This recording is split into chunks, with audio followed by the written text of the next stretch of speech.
What is going on, everybody? It's Real Tony with some guests, and it's not even no guest because technically this is a co-host thing with my guy Townsy, We out here. and we got one guest who should be a permanent cast now that he's finally caught Mhm. up. We got Trent Money in the house. Say what's up, Trent. What up? What up? What up? How you guys doing? Now y'all already know to hit the links down below because there will be a link down below to both of their pages because they both bring those heats and they both just hit some low milestones because they going to the top and there's no stopping from here. He said they both. He meant to say all three of us. Oh yeah, I'm gonna come behind, you know what I mean? But we're gonna take it slow. But this is the Black Council podcast. We're going to be talking about the first half of the season 8. It's been a hell of a ride.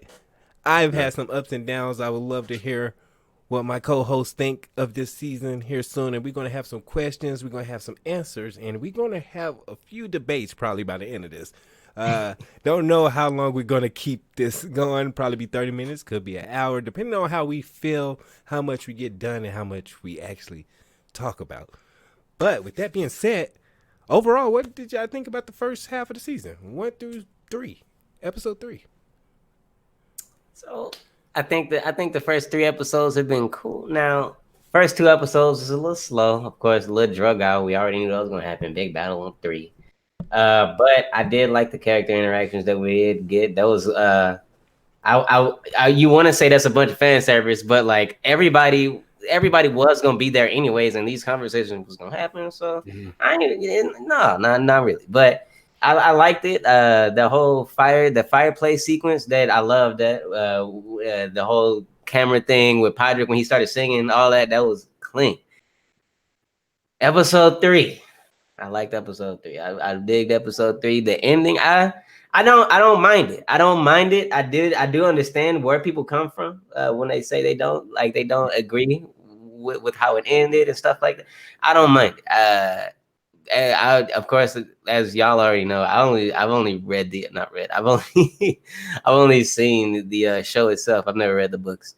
So from a show watcher's perspective, I don't mind it. It's what I mean. It seems like it's something that could have been set up. I'm really hoping to get some more context behind everything regarding the Night King brand situation. But I'm hoping we get some more information, closure, anything on that. But other than wanting closure, I thought the season going pretty good so far. All right, that's what's up. What about you, Trent Money? What you think of the first half of the season? Pretty much, I think Townsy hit the nail on the head there. A couple things that I want kind of wrapped up. A couple things did end up coming full circle, but as far as the Night King stuff goes, I'm not necessarily mad that Arya took the dub either. But because I just kind of like read a couple of things and watched a couple of videos. I guess they were saying everybody was suspecting Jon or pretty much just Jon to come through because he keeps coming through. But like when you look at the overall the overall picture, he's taking enough dubs. It's like I get it, and this was also a dub for him too. Like he rode a whole dragon under 5 times and he was whipping that mug. You know what I'm saying? Like give him his. But it's just like, Battle of Bastards, the band almost suffocated, and that is just one thing that is always gonna stick with me. Because that was just like, dude, that was like almost like it was crazy because that was like a real thing that could have this probably happened to a lot of people that I don't think anybody really factored that in. Yeah, it puts you in the moment. It puts you in there with them. Like if you was in the situation, looking up when you're seeing all those feet and people running over each other. Yeah. Other than when he was getting shanked, I never thought Jon Snow was gonna die in any other moment but like that. I was like, hold up, is he about to wait? I was like, hold on.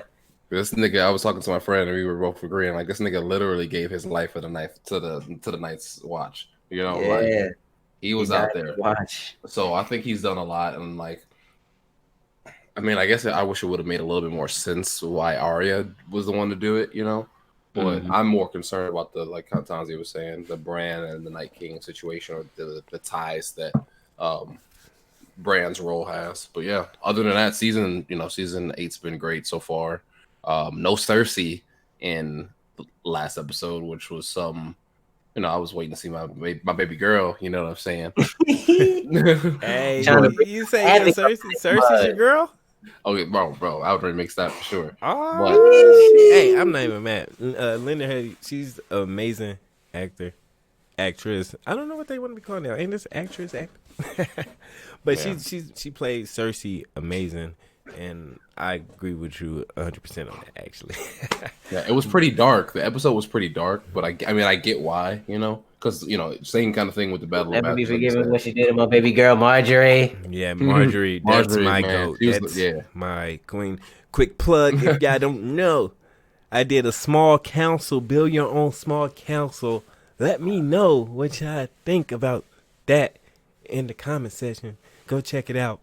Yeah, what's that on? I haven't seen it yet. Oh man, you pretty much you build your own small council. What I want to do, which is the perfect time to actually talk about it, is pretty much if you was a king, like pretty much what I want to do is talk to different YouTubers or like me, you, Townsy, and we pretty much you that king, you like if you was in the kingdom and you're trying to fight for the throne, you know what I mean? Like Rob, Joffrey and everybody, you one of these people, you in a place instead, and you had to pick bannermans and you had to do it and pretty much have the people decide who side will win and why, like because of their people and their bannerments and who they have as their hand of the king. You see what I mean? So YouTube Game of Thrones. Yeah. YouTube Game of Thrones. So when you say you pick your council, it's like you pick your hand, you pick your how many slots are there? It's pretty much supposed to be 7, but I took away the Grand Maester and I, for shits and giggles, because I was like, hey, if you're a king, you might as well have a queen. So I was like, hey, here's a queen, or vice versa if you're a queen and you need a king, whatever the case may be. But I gotta do that. It's pretty, man. I have fun doing it. But with that out the way, I'll let y'all know what I think of this shit. I want to let y'all know I've been entertained all season. These last 3 episodes had me very entertained. Did I love the story? No, not at all. Like no. There's like when that third episode, when it comes to the story elements and what happened on it, you literally have to play dumb to agree with what happens with the story. Like, can we agree on that? If not, let me know. Because I mean, like, honestly, are we talking about just the Arya scene specifically, or no? I'm talking about a lot of the elements in the story, like a lot of the elements that happen in episode 3. From let's go from the very beginning. Yeah, let's go with the Dothraki charging into the darkness. Now, them niggas got ran. Now I want to tell you. Let's talk about this real quick. If we're gonna be real with it, let's talk about it. Now I'm gonna tell you, bro. First off, I'm not no fucking military genius, but I know damn well not to shoot my people at an enemy you can't see. Bro, yes.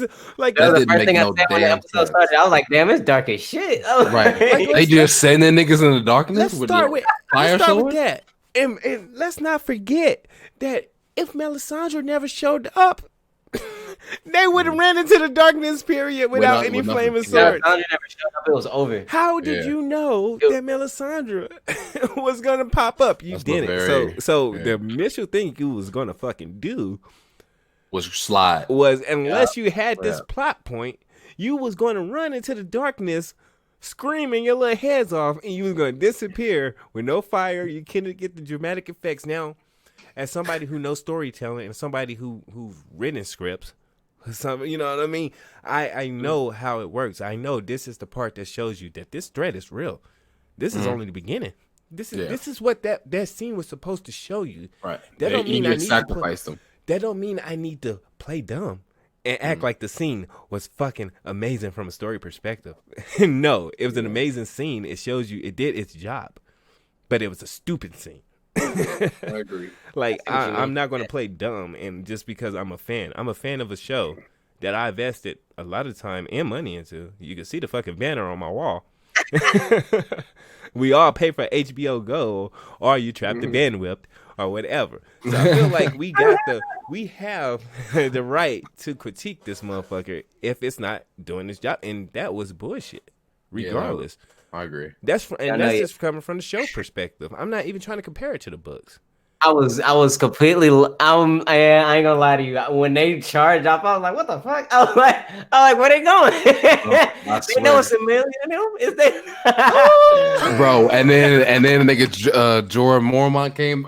He came riding back. I was like, oh man. He said, no. I thought that nigga was dead. I thought all of them was dead. I didn't think none of them came back alive. I saw that one horse. I was like, "That's it." Then 6 niggas came behind him. I was having a conversation with a friend, and I think just to Tony's point, it was like, they definitely should have thought that through. Like, put other rings of spikes around. Like, they that's what I said in my initial reaction. That ring of fire was what saved their ass. That fire, make a couple rings, bro. And that was once again a plot point. That once again, did they think that Melisandre was going to show up? She was supposed to be in the fucking north. So in general, I don't think she left. Like she wasn't supposed to be. Whatever. Once again, you can't watch everywhere. You see how we just had that was one thing in an episode. And we could all agree on it. I'm not even done yet. You know what I'm trying to say? I'm not even done yet. We could even go back to that scene and we could talk about how, Melisandre, we all expected her to go back and get the fiery hand. Well, nope. Here you go. Here's a cop out. Here's you're gonna touch one of their swords and put all their swords on fire. Yeah. You see what I mean? So now you breathing in light fire. Now, okay, so if I'm going to actually stop ranting for a little bit, and I could go in on that, still go in on that episode, but I want to talk about Melisandre real quick in her role, because when it comes to her, my initial thoughts was when she breathed the fire into their swords, she breathed the fire into the trenches, which I understand what happened because of the Night King bringing the storm, they couldn't light the trenches with their regular fires. Right. So Melisandre had to light it with her life fire, which I can understand that. Once again, I'm not stupid. I can see what happened that was supposed to be told. The average viewer probably won't understand, but I get it. I see why she had to be the one to light the trenches. Mm-hmm. Once again, how did they know Melisandre was going to be there from a story perspective? This is a plot point that drives the story that this point shouldn't be driving the rest of the story. You know what I'm trying to say? So once again, and then it tops it off to Melisandre being the one to say the brown, the green, and the blue eyes. So she's the one who told Arya to go kill the Night King. What? You see what I'm trying to like? If it wasn't for Melisandre being there to tell Arya to go kill the Night King would still be there, pretty much. Yeah. So Melisandre to go to the war. Melisandre drove the whole plot this whole episode, and people don't even realize that shit. I was I feel you. The whole episode. See what I mean? Yeah. And then it ended with her too. She was the MVP. Yeah. We supposed to play dumb and act like it was. No, it was amazing. I was entertained. I gave it a 10 out of 10 because I was so fucking entertained. Mm-hmm. But you knew the average person wasn't gonna see that. But the story, the story is a different. That's a whole different thing, bro. And let's not talk about how many times that Grey Worm got dog pound. And I'm like, y'all seen how the zombies rushed in? Yeah. Like y'all seen that, right? It's like some World War Z type shit. Yeah, the first thing that happened was Brienne and what's it called? In the front line. Brienne, these people are in the front line to that shit. He survived so many fucking times. Jamie or Brienne dropped. Let's not forget. Jamie got washed. Jamie they both got washed. Jamie got one hand. And he's fighting like Azor Ahai out here. Right. You see what I mean? All the people we thought was going to, most of the people we thought that was going to die, that should have died, didn't. I think people still gonna die. This last rap that we about to have, I think niggas about to die. This is the Game of Thrones plot. This is going to be back to the Game of Thrones spot, like it is a Game of Thrones. Once again, we all know that George R. Martin books is the Song of Ice and Fire. Only the first book is Game of Thrones, right? So since the whole show is called a Game of Thrones, they got to end it with Game of Thrones. You know, that's that hashtag for the thrones. Yeah. So we always knew that eventually it was going to be this. Like, I mean, I don't like it, but that's the case. Like, it's the story of the show story will end on the thrones and then for the thrones. So the Ice and Fire. That's right. I see what you mean. Like for the showrunners, the whole Night King plot was probably just a plot to them, a B plot to them. You know what I mean? And the throne plot is their A plot, and it was always going to be for the throne. Hope the B plot ain't over. I hope the B plot ain't over. If it is, that's the stupid. I'm giving them the benefit of the doubt. Yeah. Once again, you go to my initial reaction to it. I'm not saying anything I didn't say before. You know what I mean? You don't think so? You don't think it's over? That the Night King stuff is over? I'm not going to make the story for them. I'm not going to make the story for them. So I'm hoping it's not over. Right. Because if it is, it's a yikes. That's just, you know. Yeah, it's gonna be a yikes for me too if it's over. I'm hoping not. I'm not gonna make the story because if I was making the story, this plot ain't over. It's far from over. That's stupid.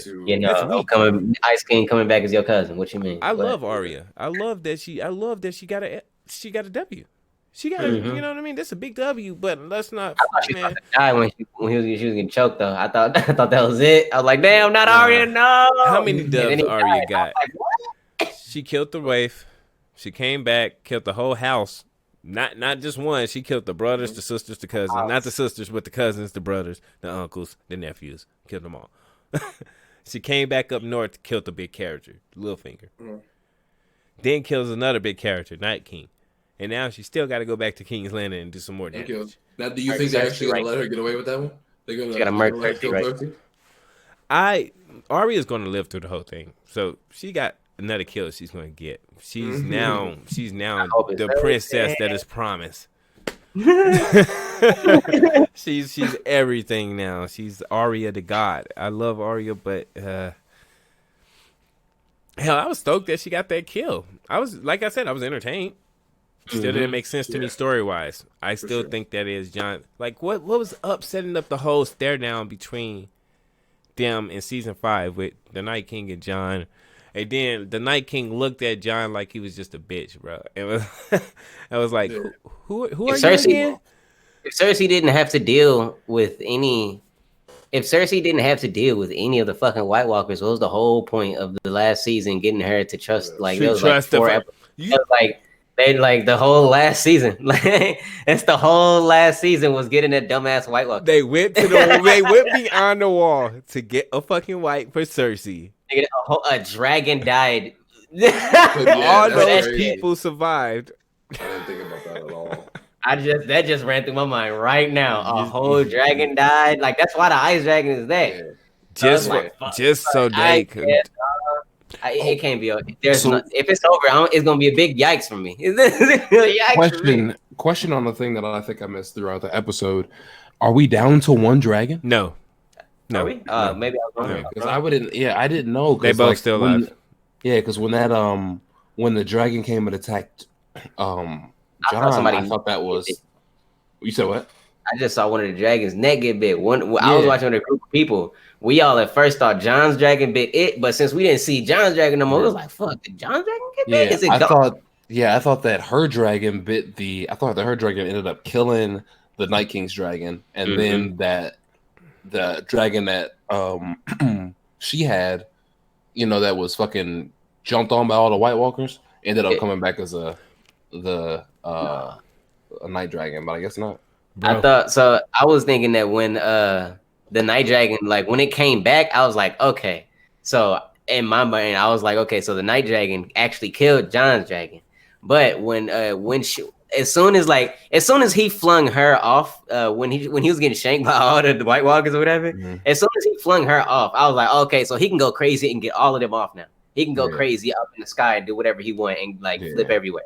So like I was thinking that he was gonna be alive, and we saw that. But what I thought the last thing we saw when two dragons was battling, the Ice Dragon and John, the last thing we saw was the net get bit. I should go watch the episode again or whatever. You want to know why I gotta guess all this shit?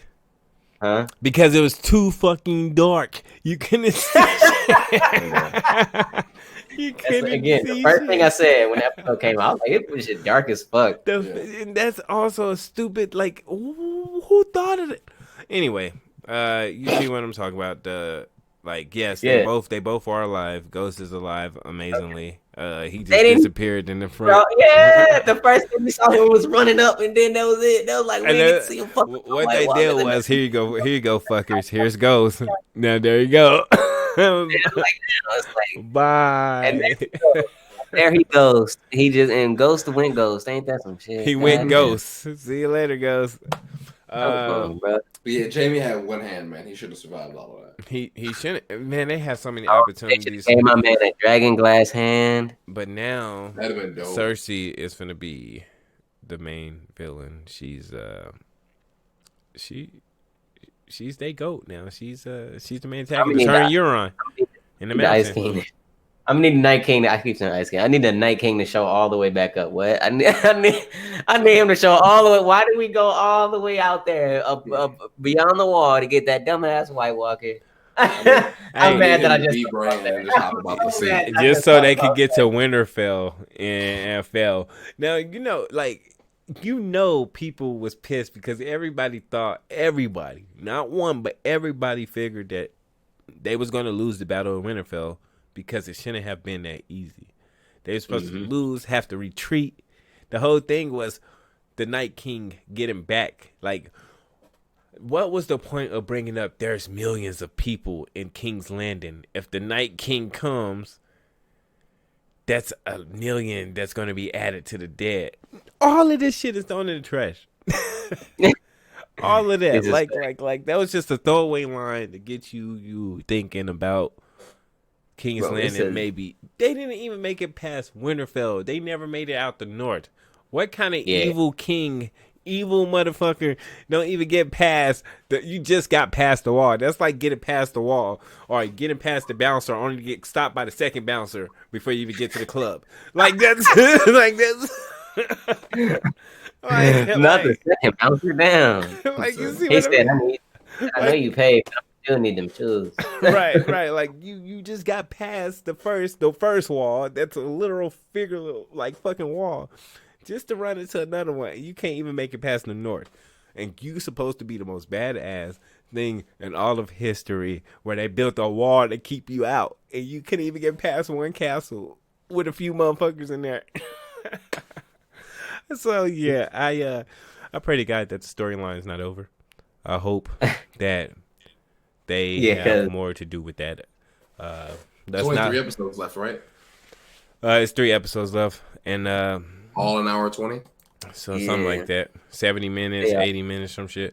Yeah, it should be at least as long as this one. So peep this out, y'all. I want y'all to remember this, okay? So y'all remember that the Night King had 99 of Craster's sons, right? Yeah. What was the point in all of that? Don't worry, I'll wait. I'll wait. But can you tell me what was the point in telling us all about Craster's 99 kids, unless each one of them is a Night King, not a general? I don't know. Trying to figure some shit out. I'm trying to write the story for them right now. There's got to be more to them because they stood there. They didn't do nothing. The Night King did all the work. The general stood there. One general watched Arya jump in the air like a fucking Batman. And one general sensed it before the shit popped off. He was like, they was like, ooh, I felt the breeze. And Arya's in a... You know what I mean? So what was the point in the generals? What was the point of them taking Craster's kids so they could do nothing? I would assume, once again, from a story perspective and from their perspective that they showed us, the whole idea for having them have more generals is for them to control more dead. But from what I could see, they don't even need them to do that because the Night King raised them all themselves. Yeah. So, and the thing is, like, so you said, to your point, there should have been at least 99 generals then, because they are, at the very minimum, because it's like all of those got like babies were like they look different from the jump, like from transformation than the typical White Walker. So they would be like a higher. You would assume at least that they were a higher tier Walker. And not one of them did anything. Did it show them dying too?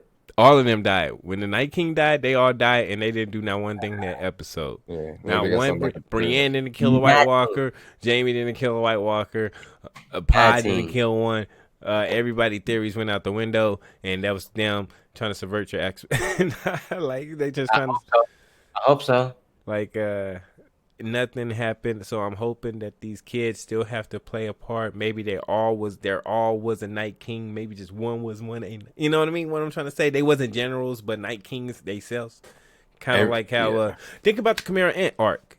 Do y'all remember how the Queen was her whole duty was to make a king, and then what she did was make other kings, so they could like the Queen. Minor kings that like delicate nose. And their whole thing was to make different kings to reproduce, and they could keep make different lines, like a whole ant army. You know what I mean? With different. So maybe the Craster kids would still play a part, and they all just want king. You know what I mean? Instead of generals, we all think of them as general. This is me trying to subvert expectations. This is me trying to make an excuse for them to. This cannot be over. I'm trying to figure out how we could fix this shit. Because that's another problem with this episode. Now, one general did anything. What's the point of having the generals if they can do nothing? They was just as useless as the Dothraki. Man, they sacrificed them niggas too, bro. Yeah, they said, to death. 6 motherfuckers came back. 12 horses. More horses came back than Dothraki. Yeah, and the thing is, I don't know. That was just like you said, poor strategy. Just because the Dothraki, I felt like that war call is like half of their intimidation. You know what I'm saying? Like that is like one of the reasons why they were such like a special group, because motherfuckers like just thought that they were just like wild men riding on you. Not the dead aren't gonna care. They don't really fear your cries. Easy way to get a lot of our enemies dead. I'm trying so hard not to shit on this episode. Like this whole episode, like I was loving like most of the interact. I was so ready to give everything a pass the last 2 episodes because I was waiting for this episode to blow my mind when it comes to the story. Yeah. With all the interactions that they set up in the first 2 episodes, like you thinking people is gonna die. I kept saying to myself, Grey Worm was going to die. And if Grey Worm wasn't going to die, they was going to throw us a curveball. And Miss Sunday was going to die in a crypts. What was the fucking point in the crypts? You know what? Because they all started dying. Well, like it's not about that. We already knew that they was going to rise in the crypts. That wasn't the point. But people were supposed to die, and not one named character died in the crypts.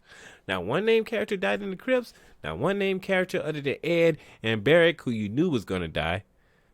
Which don't get me started on Samwell Tarly, because even inside the story, he made me mad. That man was tripping.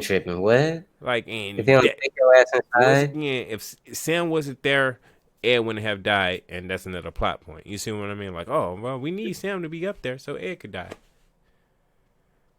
because he's a warrior. He's Sam the Slayer. Let's leave my man. Not Sam the one that just dropped a bunch of knowledge on some people. Nah. Like Sam is supposed to be like Sam is. I fucking love Sam, man, but this was stupid. They using Sam all wrong. First, they used Sam as he randomly grew feelings for his dad, and yeah, I know with his brother's involvement too. But he snaps and go to his best friend and like, hey, you're the king now. You know what I mean? Go, you always was the king, motherfucker. Get that, and then to proceed to come back like, oh man, I'm tough, I could save. And that whole episode, you kept getting dog-piled. You should have died plenty of times. You kept getting dog-piled. You kept crying the whole episode to the point where you even see John looks at Sam getting dog-piled, and he walks away because he's like, I got to get to Bran. Now, even then, they could have... I didn't want Sam to die, but hell, they could at least killed him off there. Whoa, yeah, no killing Sam. He got Ed killed, but I'm saying like right there, you could go back and watch the episode. Look how many times that he's surrounded by zombies, and they magically gone. Look at how many times John is surrounded by zombies. They magically gone. I mean, everybody's etc.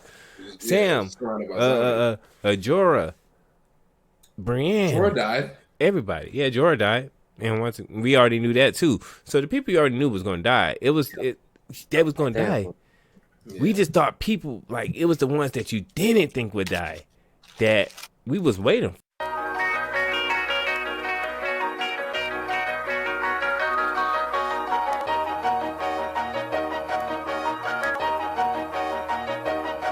Feel the excitement like I can sense an indictment. Swear I hope that I'm wrong, but just in case I'm on my tip. Forever on some fly shit, however illogic.